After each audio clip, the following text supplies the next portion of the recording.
Hi hello. ഞാനിന്ന് ആദ്യമായിട്ടാട്ടോ മീനൊക്കെ മേടിക്കാൻ വേണ്ടിയിട്ട് പുറത്തേക്ക് പോകുന്നത്. ഞാൻ പൊതുവേ ഇവർ കൊണ്ടുവരുന്നതൊക്കെ ഏട്ടൻ കൊണ്ടുവരുന്നതൊക്കെയാണ് കാണാറുള്ളത്. നമ്മുടെ അക്വേറിയത്തിലൊക്കെ വന്ന് ഏട്ടൻ കൊണ്ടുവരുന്ന അങ്ങനെയുള്ളൊരു കാഴ്ച മാത്രമേ എനിക്കുള്ളൂ. സത്യം പറഞ്ഞാൽ അവിടെ പോയി കഴിഞ്ഞാൽ ഏതാ മേടിക്കുക, ഏതിനെയാണ് സെലക്ട് ചെയ്ത് കൊടുക്കുക എന്നുള്ളത് ഭയങ്കര കൺഫ്യൂഷനാവും. കാരണം ഏട്ടനോട് ചോദിച്ചിട്ട് എനിക്ക് പറയാൻ പറ്റണ്ടേ എന്ത് ഭംഗിയാ അറിയോ ഓരോ പ്രത്യേക തരങ്ങൾ.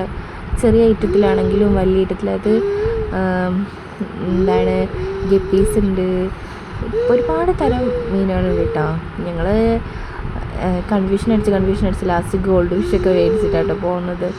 എനിക്കൊരുപാട് ഇഷ്ടമായി. ഞാൻ ഇറങ്ങാൻ നേരത്താണ് കേട്ടോ ഇവരെ കണ്ടത്. ഞാൻ കുറേ ആയിട്ട് നോക്കാറുണ്ട്. പിന്നെ ഇത് നമ്മളെ ഫൈറ്റർ അറിയാലോ എല്ലാവർക്കും. ഒട്ടും പ്രതീക്ഷിക്കാതെ വന്നുകൊണ്ട് സത്യം പറഞ്ഞാൽ മോളെ വലിയ ആളെയൊന്നും കൂട്ടാൻ പറ്റിയിട്ടില്ല കേട്ടോ. ദേവു അറിയില്ല, ദേവു സ്കൂളിൽ പോയതാണ്. ചെറിയ ആൾക്കും തന്നെ ഇത് കണ്ടിട്ടുള്ള എന്താ പറയുക, കയ്യിൽ തന്നെ പിടിക്കുക, എനിക്കൊന്നും തൊടാനൊന്നും തരില്ല, അവൾ തന്നെ പിടിച്ചോളാന്നൊക്കെ പറഞ്ഞിരിക്കുകയായിരുന്നു. എന്തായാലും ഞങ്ങളവിടുന്ന് വെല്ലം വിട്ടു കേട്ടോ. അപ്പോൾ ചെറുതായിട്ടൊരു ചാറ്റൽ മഴയ്ക്കൊരു സ്റ്റാർട്ടിങ് ഉണ്ട്. ഞങ്ങൾ വന്ന കാലാവസ്ഥ എന്താ പറയുക, വലിയ കുഴപ്പമൊന്നുമില്ലാത്ത കാലാവസ്ഥയായിരുന്നു. പിന്നെ ഇപ്പോൾ ഇതാ കണ്ടോ, പ്രതീക്ഷിക്കാതെ രൂപം തന്നെ മാറണം. ചെറിയ ചാറ്റൽ മഴ തുടങ്ങിയിട്ട് പെട്ടെന്ന് നല്ല കാറ്റും ഒക്കെ വീശിയപ്പോൾ ഏട്ടൻ തന്നെ പേടിയുണ്ട് കേട്ടോ. ഒന്നുമല്ല, നമ്മൾ പോകുന്നത് ചെറിയ മെയിൻ റോഡിൽ നിന്ന് നമ്മൾ ചെറിയ റോഡിലേക്കാണ് കേട്ടോ കയറുന്നത്. അപ്പോൾ അവിടെ ഒരുപാട് മരങ്ങളും കാര്യങ്ങളൊക്കെ ആയിട്ട് നിൽക്കുന്ന സ്ഥലങ്ങളാണ്. അപ്പം അതിൻ്റെതായിട്ടില്ല. പിന്നെ ദേവു പാടത്തൊക്കെ, ദേവു എന്നാണ് പറയണത്, അച്ചു പാടത്തെ പശുവിനെയും കാര്യങ്ങളൊക്കെ കണ്ടിട്ട് എനിക്കിങ്ങനെ കാണിച്ചു തരാം കേട്ടോ.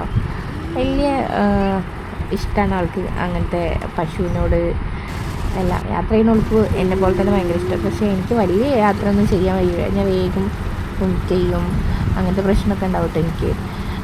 ആദ്യമൊന്നും ഇല്ലായിരുന്നു. ഇപ്പോൾ ഇങ്ങനെ എനിക്ക് തോന്നുന്നത് കൂടുതലായിട്ട് യാത്ര ചെയ്യാനിട്ടാണ് തോന്നുന്നത്.